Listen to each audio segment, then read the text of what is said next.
Viver com virtude é o principal objetivo da filosofia estoica. Viver com a virtude implica cumprir a sabedoria das 4 virtudes estoicas. É a primeira coisa que poderíamos dizer que é a parte teórica do estoicismo. Sabedoria envolve estudar e aprender a saber como devemos agir nossa vida para colocá-la à prática com as outras 3 virtudes. Aplicamos temperança e coragem de forma prática à nossa vida e nós mostrar como se comportar pessoa consigo mesmo, mas nos falta a 4ª virtude, justiça. A justiça também é aplicada prático, mas diferente da coragem ou justiça de temperança, indica como devemos nos comportar com os outros. A justiça funciona como uma bússola, nos mostra o caminho a seguir, agir com os outros de acordo com nossos valores estoicos, a primeira coisa que pensamos quando ouvimos falar. A justiça está na lei, mas no estoicismo, o significado da justiça é muito mais amplo para os estoicos. A justiça está cumprindo nosso dever com os outros e com a nossa sociedade não tem nada a ver com as regras-leis. Na verdade, pode haver leis que não são bons do ponto de vista visão estoica. Neste vídeo, vou falar sobre a virtude da justiça, o terço dos 4 virtudes estoicas que vimos neste canal. Se você quiser ver os vídeos do resto das virtudes, deixo-vos os links na descrição do vídeo. Antes de começarmos, eu agradeceria se você der like no vídeo, já que é assim que você ajuda essa filosofia a alcançar mais pessoas. Se você não quer perder nenhum vídeo, inscreva-se e ative o sininho.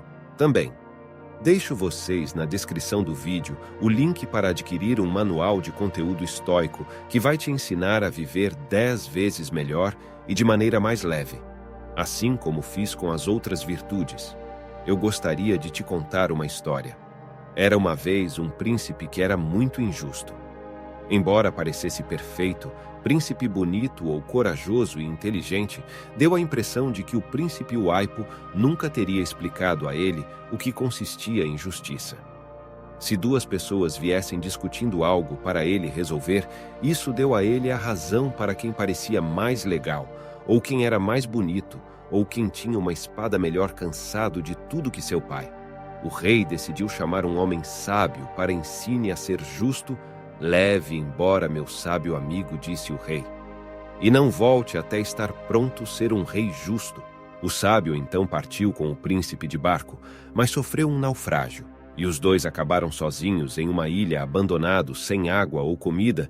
Primeiros dias, príncipe Aipo, grande pescador, conseguiu pegar alguns peixes, quando o velho sábio lhe perguntou compartilhá-los. O jovem recusou, mas alguns dias depois a pesca do príncipe começou a diminuir, enquanto o sábio conseguiu pegar quase todos os pássaros os dias. E assim como ele havia feito, o príncipe não os compartilhou, e até começou a acumulá-los, enquanto o Aipo estava ficando cada vez mais fino, até que finalmente ela implorou e chorou o sábio compartilhar com ele a comida e salvá-lo da fome. Vou apenas compartilhá-los com você, ele disse. Sábio, se você me mostrar que lição você tem aprendido, e o príncipe Lápio que aprendeu o que o sábio queria lhe ensinar, disse: a justiça consiste em partilhar o que todos nós temos o mesmo. Então o sábio o parabenizou e compartilhou sua comida, e naquela mesma tarde, um barco pego na ilha em sua viagem de volta. Eles pararam perto de uma montanha onde o homem o reconheceu como um príncipe, e ele disse a ele que eu sou o maxi-chefe dos maxiatos. Por favor, nos ajude porque temos um problema com nossa cidade vizinha. Miniatos, nós 2 dividimos a carne e vegetais, e sempre discutimos como distribuí-los com muita facilidade. Respondeu a príncipe Lápio: conte, em quantos você está, totalize e distribua os alimentos em porções. O mesmo disse, usando o que aprendi com os sábios quando o príncipe disse isso. Eles ouviram milhares de gritos de alegria vindo da montanha, enquanto um grupo de homens apareceu com muita raiva, que, liderado por aquele que fizeram a pergunta, que eles atacaram no príncipe e o fez prisioneiro.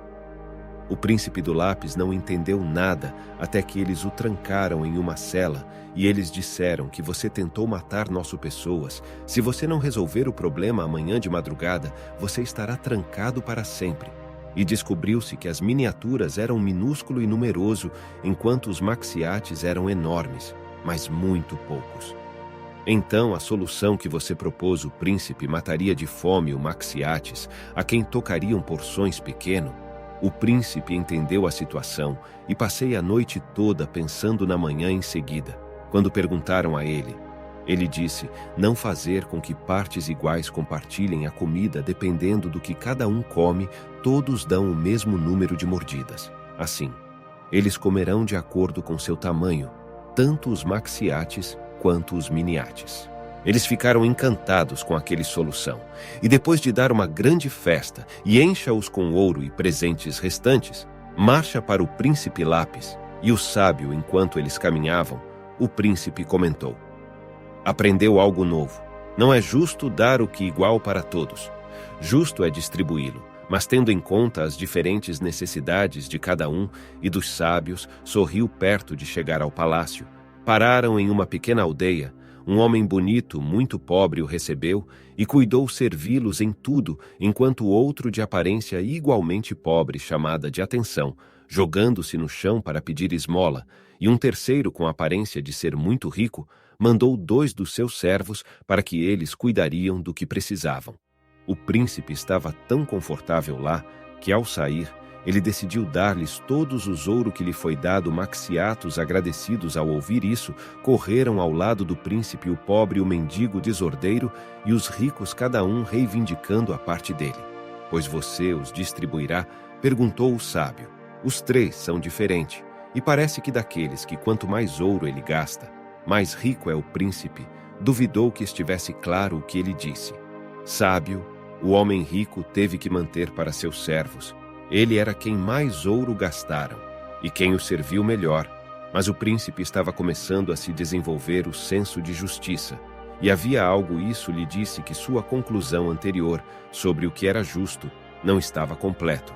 Finalmente, o príncipe pegou as moedas. 3 pilhas foram feitas, uma muito grande, outro médio e o último menor, e ele os entregou nessa ordem ao homem pobre, para rico e mendigo, e se despedindo, ele foi embora com o sábio caminho para o palácio. Eles caminharam em silêncio, e no final do passe, pela porta da frente, Wise perguntou: diga-me, jovem príncipe, o que é então justiça para você? Para mim, ser justo é distribuir coisas tendo em conta as necessidades, mas também os méritos de cada um. Por isso você deu a menor pilha para o mendigo problemático, perguntou ao sábio satisfeito, porque essa era a grande pilha. Eu dei para o pobre, que também nos deu servido nele. Foram dados ao mesmo tempo necessidade e mérito, pois sendo pobre homem, tentou nos tratar bem. O do meio foi para o rico, pois embora ele nos atendesse, maravilha, realmente não tinham grande necessidade. E o pequenino era para ele mendigo desordeiro, porque não fez nada digno de ser recompensado. Mas por sua grande necessidade, também era justo que tinha algo para viver acabado. Explique o príncipe. Acho que você vai conseguir ser um grande rei, príncipe Lápio, concluiu o velho sábio, dando-lhe um abraço. E não ele estava errado daquele momento em diante. Príncipe ficou famoso em todo o reino por sua justiça e sabedoria, e tudo comemorou sua ascensão ao trono. Alguns anos depois, e foi assim que o rei Lápio passou a ser lembrado como o melhor governante que nunca teve esse reino. Desta história, podemos desenhar um ótimo aprendizado. Muitos pensarão que ser justo é dar cada um é o mesmo, mas na verdade, significa apenas dar a cada um o que você precisa, contanto que você tenha gado. Agir assim nos ajudará a ser bons cidadãos. Tenham a capacidade de liderar o cuidado do trabalho em equipe, nossos relacionamentos, para não agir vingança e agir com integridade. Para os estoicos, a justiça começa 2 bases fundamentais. Uma delas simplesmente não causa dano a alguém se não for injustamente causado. Há uma diferença importante entre machucar alguém por desejo ou machucar alguém como defesa pessoal diante de uma agressão. O primeiro é uma ação injusta, e a segunda é uma apenas ação. 2. Os justos devem usar os bens comuns como bens comuns e privados como privado. Consiste basicamente em usar coisas de acordo com sua natureza, Estes dois pontos, juntamente com a lição aprendida com a história acima, são a maneira correta de comportar-se virtuosamente com outros e alcançar uma vida em harmonia com a sociedade. Também é necessário compreender que as pessoas não são ferramentas em nosso. A vida não ajuda a conseguir algo a ajudar pelo ato de ajudar. Marco Aurélio escreveu em seu Meditações: a seguir a recompensa de uma boa ação é tê-la feito. Você tem que ser justo, não importa o que aconteça. As circunstâncias sempre serão justas, mesmo quando ninguém está olhando para você, como eu disse no início do vídeo. Os estoicos poderiam pensar que uma lei não era justo se não cumprisse os pontos mencionados acima. Na verdade, Cícero escreveu muito sobre a relação entre direito e justiça em suas próprias palavras. Algumas injustiças também veem engano e interpretação muito sutil e malicioso para possuir tempo certo. Então, já é comum provérbio extrema justiça é extrema injustiça. Temos o exemplo de um rei espartano chamado Cleómenes. Este rei concordou com trégua com seus inimigos, onde proibido atacar uns aos outros por 30 dias. Cleómenes aproveitou esta lei para evitar ataque seus inimigos durante o dia, mas à noite ele se dedicou ao saque suas aldeias. Já que o pacto falava 30 dias e não 30 noites, é claro exemplo de uma lei que, apesar de ser legal, não é justo. O que você achou dessa virtude que você tenta, aplique no seu dia a dia. Espero que você responda nos comentários. Justiça envolve compreender o nosso lugar na sociedade e no trabalho, para criar harmonia e equilíbrio dentro das nossas comunidades. Praticar a justiça significa tratar como os outros gostariam de ser tratados e defender a nossa responsabilidade de os demais. Em suma, dê aos outros o que precisam e merecem, não causar danos a outros injustificadamente e respeitar a propriedade pública ou privada das coisas. Espero que esse vídeo te ajude, aplique essa virtude na sua vida. E por aqui, deixo para você um vídeo que com certeza fará sentido e vai mantê-lo aprendendo sobre estoicismo. Até a próxima!